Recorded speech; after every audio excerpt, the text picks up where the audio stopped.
प्रहलाद जी के पिता का नाम क्या था, मैं ये बताओ, क्या नाम था प्रहलाद जी के पिताजी का नाम? हिरण्यकश्यप। क्या नाम था? हिरण्यकश्यप। हिरण्यकश्यप नाम का जो व्यक्ति है प्रहलाद जी को बहुत सताते हैं उनके पिताजी। प्रहलाद जी छोटी सी उम्र है, 5 साल के बच्चे हैं। जहर पिला दिया। हिरण्यकश्यप ने अपनी पत्नी कयाधु से कहा इसे जहर दे दो, पर जहर पीने पर भी प्रहलाद जी का कुछ नहीं हुआ। पहाड़ से फेंक दो। क्यों? अच्छा, प्रहलाद जी के इतने बड़े दुश्मन उनके पिता क्यों बन गए थे, मैं ये बताओ, क्यों बन गए थे? क्यों बन गए थे? क्योंकि प्रहलाद जी भगवान का भजन करते थे। भगवान का भजन करने वाले के भी दुश्मन बन सकते हैं, इसमें कोई आश्चर्य नहीं है। यदि आप भजन करें और आपके कोई दुश्मन बन जाए तो ये ना सोचना कि हम तो भजन कर रहे हैं। भजन करने वालों के दुश्मन जल्दी हो जाते हैं। प्रहलाद जी के दुश्मन उनके पिता ही हो गए। प्रहलाद जी से पूछा उनके पिता ने, कहाँ है तेरा भगवान?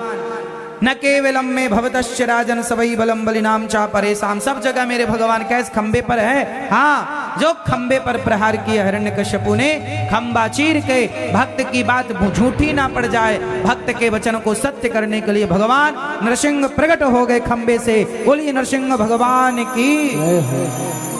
प्रकट होकर हिरण्यकश्यपु को उठाया, देहरी पर ले जाकर बैठा। हिरण्यकश्यपु ने कहा मैं नहीं मर सकता, ना दिन को मरूं ना रात को मरूं। भगवान बोले ना दिन है ना रात है, संध्या का बेला है, अब तो मरेगा। ना ब्रह्मा के बनाए किसी व्यक्ति से नहीं मरूं। भगवान बोले ब्रह्मा मुझे नहीं बनाते, मैं ब्रह्मा को बनाता हूं, अब तो मरेगा।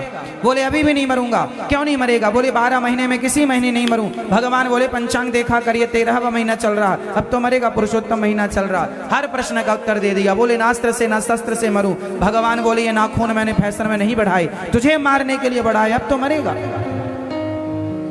जब भगवान ने छाती नख से विदीर्ण की आंतों को निकाल कर गले की माला बनाई, हिरण्यकश्यपु का गोविंदाय नमो नमः। बोलिए भक्त वत्सल भगवान की। प्रहलाद जी भगवान की स्तुति की, सबने स्तुति की और सब वहां से डर के भागे। पर प्रहलाद जी ने ब्रह्मादय सूर्यगणा मुनयोथ सिद्धा सत्वैकतानमतयो वचसां प्रवाहै नाराधितुं पुरुगुणैरधुनापि विप्रो किं तोष्टुमर्हति समे हरिरुग्रजाते। हे प्रभु, ब्रह्मा जी आपकी स्तुति करके चले गए, भला मैं आपको क्या जानूं और क्या स्तुति करूं। चरणों में गिर पड़े प्रहलाद जी। भगवान ने कहा पुत्र कुछ मांग लो। प्रहलाद जी ने कहा प्रभु कुछ मांगने की कभी इच्छा प्रकट ना हो, यही वरदान दे दो। मतलब प्रहलाद जी भगवान से कहते हैं मैं निष्काम हो जाऊं, मेरे अंदर कोई कामना ना रह जाए। निष्काम भाव प्रहलाद जी ने भगवान के चरणों में रखा है। और भक्त वही श्रेष्ठ है जो निष्काम हो। भगवान की भक्ति के बदले में वो भगवान से कुछ चाहे ना। यदि चाह लिया तो वो तो मजदूरी हो गई। मैं अगर चाहूं तुम्हें तुम न देना मुझे, वरना प्रेमी नहीं मजदूर हो जाऊंगा। इसके बाद भगवान ने हाथी पर कृपा की। हाथी, एक हाथी था, उसका पांव मगर ने पकड़ लिया। फिर भगवान ने हरि अवतार लेकर हाथी पर कृपा की। आज दोनों को भगवान ने कृतार्थ किया। समुद्र मंथन पर धनवंतरी कच्छप मोहिनी का अवतार लिया। समुद्र मंथन पर सबसे पहले जहर निकला, जिसे किसने पिया? समुद्र मंथन किस किसने किया था? देवताओं ने और दैत्यों ने। वासुकी नाग की रस्सी बनाई और मंदराचल पर्वत मछानी के रूप में रखा गया समुद्र में, और पहले निकला जहर। किसने पिया था? देवताओं ने पिया अमृत, तो देवता देव कहलाए। शंकर जी ने पिया जहर, तो देवाधिदेव महादेव कहलाए। अमृत से ज्यादा जहर कामयाब करता है आपको। इसलिए सम्मान सब लोग पचा लेते हैं, पर अपमान का कड़वा घूंट पचा लोगे तो बड़े बन जाओगे। अमृत पीने वाले बड़े ना हुए, जहर पीने वाले शंकर जी बड़े हो गए। इसलिए समाज का जहर, कड़वा जहर, अपमान का जहर यदि मिल रहा है तो उसे पीते रहना, क्योंकि आप बड़े होंगे एक दिन। समाज का अपमान सहते रहो। क्या करेंगे, किस किस को उत्तर देंगे? कोई आके हमें गाली दे तो क्या हम भी गाली दें? नहीं, सहते रहो, सहते रहो, सहते रहो। जरूरत ही नहीं है ज्यादा उत्तर देने की। चुप रहो, भगवान उत्तर देंगे। विश्वास रखो भगवान पर। उत्तर जब भगवान देंगे ना तो तरीके से देंगे। समुद्र मंथन हुआ, वामन भगवान ने बंटवारा किया देवताओं को, अमृत पिलाया राक्षसों को। एक राक्षस राहु पी लिया, भगवान ने सिर काटा, राहु और केतु हो गए। फिर राजा बलि, वामन भगवान राजा बलि के द्वार पर चले गए। राजा बलि ने यज्ञ किया 99, 100वां यज्ञ हो रहा था। मां अदिति ने पयोव्रत किया। पयोव्रत के प्रभाव से भाद्रपद मास के शुक्ल पक्ष की श्रवण नक्षत्र वाली द्वादशी को वामन भगवान प्रकट हो गए।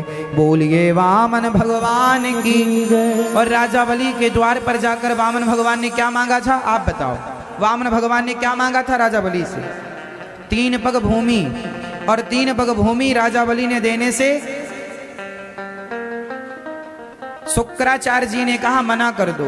राजा बलि ने कहा कि द्वार पर भगवान आए हैं, कैसे मना कर दें गुरुदेव? भगवान ने शुक्राचार्य जी की आंखें फोड़ दी, एक आंख फोड़ दी और 3 पग भूमि का दान दिया। भगवान ने विशाल स्वरूप बनाकर पहले पग में पाताल को नाप लिया, दूसरे पग को सत्यलोक, दूसरे पग से सत्यलोक नाप लिया और तीसरा पग कहाँ रखा? राजा बलि के मस्तक पर रखा। तीसरा पग राजा बलि के मस्तक पर जब चरण रखा, भगवान ने कहा राजन, मैं तुम्हें छलने आया, तुमने मुझे छल लिया। भगवान के चरण मस्तक पर किसी के पड़े तो आज तक के इतिहास में केवल राजा बलि के मस्तक पर भगवान ने चरण रखा है। जितनी कृपा बलि ने प्राप्त की, इतनी कृपा किसी ने प्राप्त नहीं की। अच्छा, भगवान चाहते तो युद्ध करके जीत सकते थे राजा बलि से सब, पर जीते ही नहीं। क्यों? वो भिखारी बनकर गए, भगवान भिखारी बनकर गए और राजा बलि से मांगा। क्यों? क्योंकि भगवान कहते हैं जो देता है मैं कभी उसको युद्ध में पराजित नहीं करता। जो देने वाला भक्त है, जो दान करता है, उस दानवीर को कभी मैं हारने नहीं देता, मैं स्वयं भी उसे नहीं हरा सकता। इसलिए भगवान हराए नहीं, चाहते तो युद्ध में हरा लेते, पर नहीं, भिखारी बनकर गए। और भगवान ने राजा बलि से 2 पग में सब ले लिया। अंत में भगवान ने राजा बलि से लिया कितना? 2 पग। और भगवान ने कहा मैंने लिया है तो तुम्हें देकर रहूंगा। तुम्हारे इंद्र बनने की इच्छा थी, अभी तुम्हें पाताल का राजा बनाता हूं, आगामी मनवंतर में तुम इंद्र जरूर बनना। भगवान ने राजा बलि को इंद्र बनाने का आश्वासन दिया। अभी पाताल के राजा वर्तमान में राजा बलि हैं। भगवान इतना सा लेते हैं और इसके बदले इतना सारा, इसलिए भगवान कहते हैं पहले तुम्हें देना पड़ेगा। किसान को खेत में बीज देना पड़ता है, बोना पड़ता है, तब माटी उसे 10 गुना 20 गुना करके वापस करती है। जब आप देंगे तो आपको भी मिलेगा, आप देंगे नहीं आपको मिलेगा कहां से? इसलिए आपको ईश्वर ने देने के लायक बनाया है, तो बलि के जैसा दान करना सीखिए। जीवन में दीजिए भूमि दान। राजा बलि ने भूमि दान दिया। राजा बलि के द्वार पर कोई आ जाए तो भूखा नहीं जाए। राजा बलि सबको अन्न दान करते थे और दान करने वाले के यहाँ भगवान हाथ पसारे खड़े हैं, हमें भी दे दो। तो जो देता है ना, भगवान भी उसके घर कभी कभी लेने चले जाते हैं, ना जाने किस रूप में नारायण मिल जाएं। इसलिए मैं आप लोगों से कहूंगा कि जब बच्चों का जन्मदिन आए, शादी की सालगिरह आए, घर में कोई उत्सव आए, तो आप जरूर अन्नदान दिया करो। वृंदावन में यहाँ गौरी गोपाल आश्रम में हजारों संत नित्य प्रसाद पा रहे हैं। यहाँ हजारों संतों के लिए अन्न क्षेत्र चलता है। आप लोग भी अपने बच्चों के लिए, अपने लिए अन्न क्षेत्र बंटवाया करो। एक दिन की प्रसादी अपनी ओर से बंटवाया करो। अन्नदान से बड़ा कोई दान नहीं है। और आप भी इन सेवाओं से जुड़ें। जीवन की कमाई 5% अपने धन को धर्म से जोड़ना चाहिए। कमाई का कम से कम कितने % धर्म से जुड़े? 5%। 100 रुपए में 5 रुपए भगवान के लिए निकालना चाहिए। हजारों संत यहाँ भोजन करते हैं रोज। 12 महीने की सेवाएं हैं। यहाँ गौरी गोपाल अन्न क्षेत्र चलता है। आप में से कितने लोगों ने दर्शन किया है सन क्षेत्र का? हजारों साधु संत यहाँ प्रसाद पाते हैं। आप भी एक दिन की प्रसादी अपनी तरफ से बंटवाइएगा यदि आपको ईश्वर ने इस लायक बनाया है तो। अच्छा, यहाँ पर संतों की सेवा के अतिरिक्त दूसरी सेवा, यहाँ रसोई सेवा भी चलती है। गौरी गोपाल भगवान की रसोई सवेरे 8 बजे से लेकर रात्रि के 11 बजे तक चलती है, जिसमें लगभग 30,000 लोग रोज प्रसाद पाते हैं नित्य। ये 12 महीने की सेवा आप लोग अपनी आंखों से देख सकते हैं।